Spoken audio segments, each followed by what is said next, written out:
Let's get to it, man. Let's go to the Toilet of Hollywood guest line. Shop over 1,500 toilets indoors in one of America's largest showrooms, the Toilet of Hollywood, on 441 between Hollywood and Sheridan. This man is a friend of the show. This is a big week for him. Yep. He is co-headlining UFC 287. Gilbert Dorino Burns joining us here on the show. And Gilbert, what's going on, my friend? How are you? Is everything good? Doing great, my brother. Doing great. Having a great week. I'm here at the hotel. I'm here at Hilton. Might be very close to you guys. And 5 weeks started. I'm excited, man. We're going down to the fight. We're excited to go to the fight. We're going to be at the events this week. What are the final days like in a fight week? What do you have to get ready for? How do you ease your mind as you're getting ready to take on Jorge Masvidal? Just start to stay relaxed now. We got 9 pounds to cut. That's pretty good. Like last time was a little bit more. And today I'm gonna have one mobility session, like about noon. Just get my body all loose and relax. And at 4:30 we're going to the press conference. It should be a good one. I'm looking forward to have a little fun in there with the fans, with the questions. I think we're gonna have a great time. And we'll come back. I am going to start the weight cut. Tomorrow we do the weigh-ins. First weigh-ins 9 to 11. Then we can go back, get the food, hydration back. And then tomorrow night we do the ceremonial weigh-ins. And Sunday we show down. So I'm excited, brother. It's weird because you said 9 pounds and you smiled like you're excited that this is not going to be excruciating this time.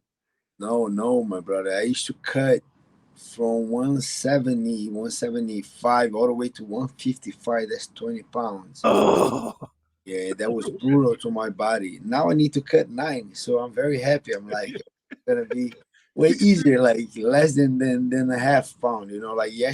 Last time it used to be 20, 19, 22 pounds. Now it's 90 pounds, bro. I'm happy, excited about it. Gilbert, I saw something that was really cool on social media your team put out, and I couldn't believe it. But because you're like a big star now, and it was a video of you cleaning the mats. I couldn't believe that as a star. You're still doing that. Like you have the respect of you're still out there. You're cleaning the mats in that giant gym when you're like one of the OGs. Is that like a culture of the fight game thing? Is that just how you roll? Like, why is Gilbert Burns, a guy who's co-headlining UFC, still a guy who's making the gym the right place to be?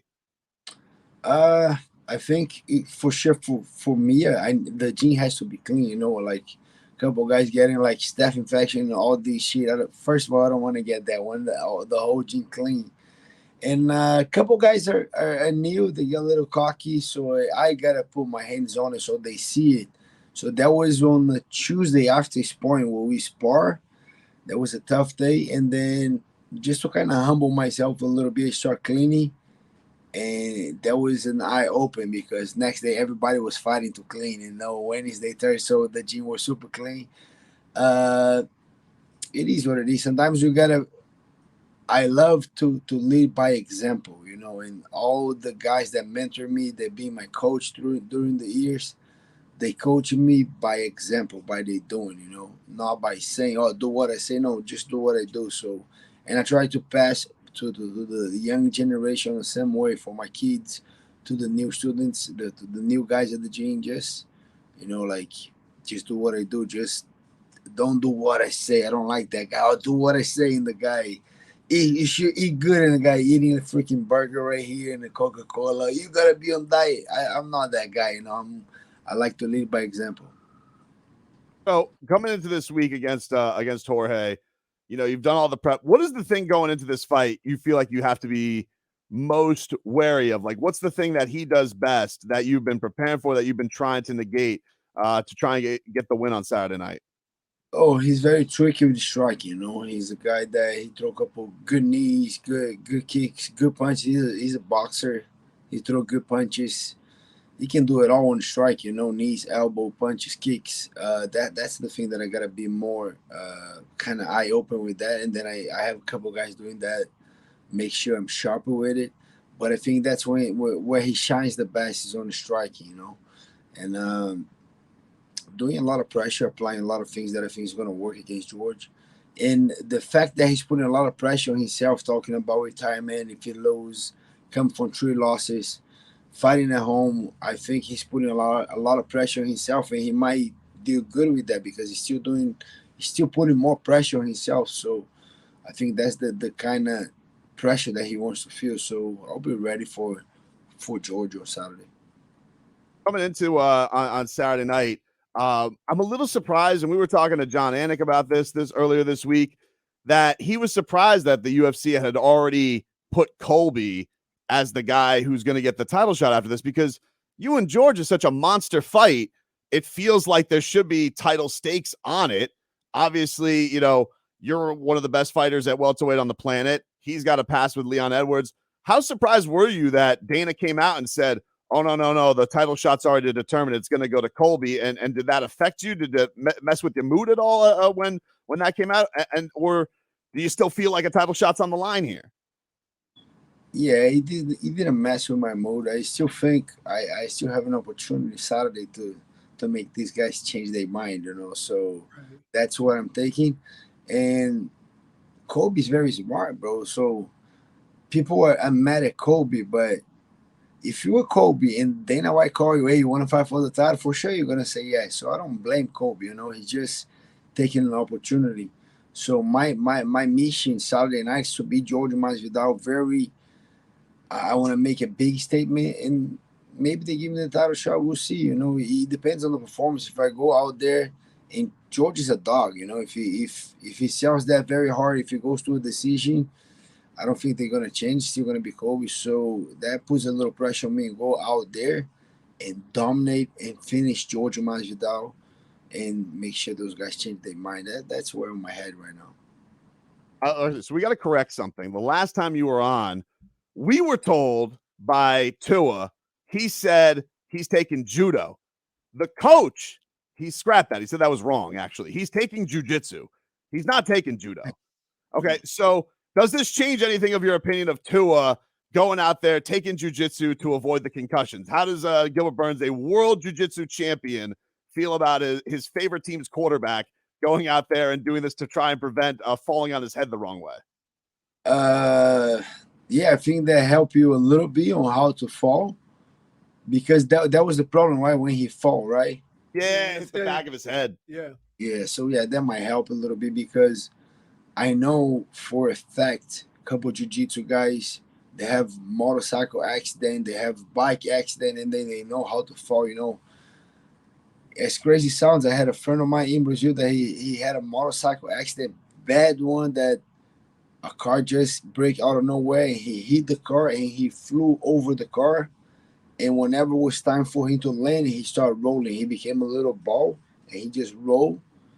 And the guy had a couple stretches enough, and it could be one like very hard accident. And the guy had just a couple scratches, learning how to fall. So yeah, I think that can help a little bit, you know, and I hope it does, because I want Tua on the game in the season, you know, and especially with Jalen Ramsey, we got. Oh, you excited about that one, Gilbert? Yeah, for sure. There's another force, and we got what's the other guy? Mike White, right? We got the local kid. But I want Tua playing. I think Tua plays very good, but we got to keep that guy healthy. If you got to do jiu-jitsu, if you got to do hyperbaric, whatever he got to do, we got to offensive line. Like, what? Why are we ignoring that?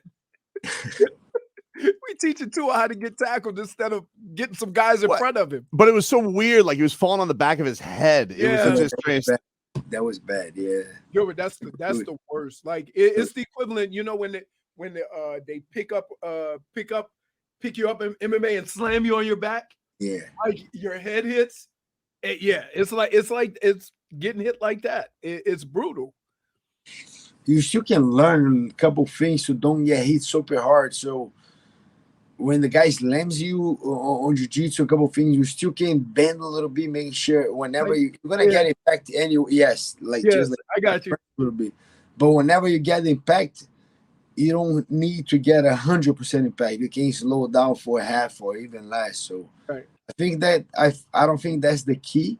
I think we need to get those guys on the defense kind of taking care of Tua, but I think that can help a little bit, and I hope we help a little bit.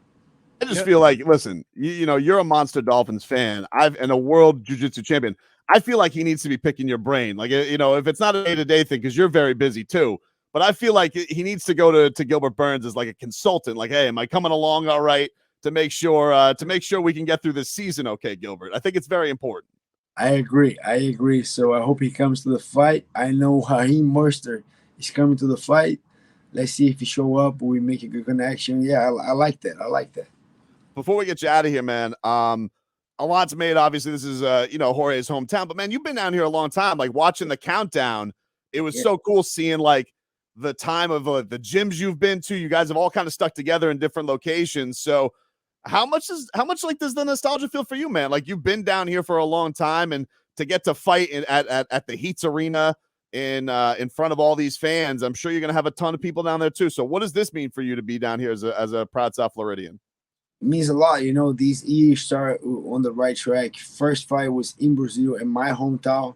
Second fight here in Miami, my second hometown. September is gonna make 10 years that I'm living here in South Florida, here in the US.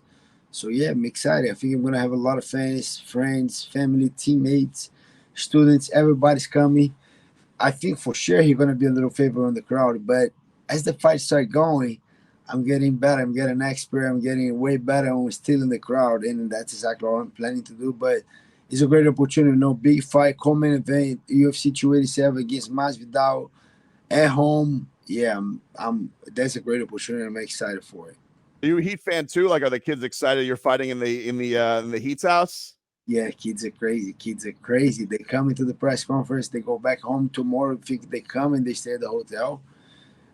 They got my wife got own room for them, so I still kind of relaxed, having my own time.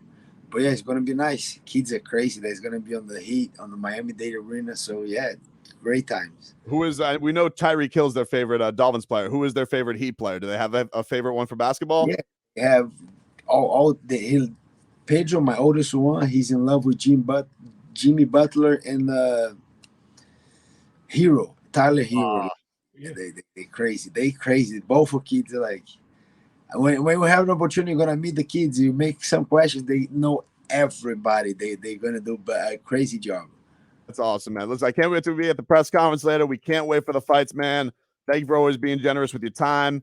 Best of luck the rest of the week. We can't wait for Saturday night, man. Thank you so much. Thank you, guys. Have a good one.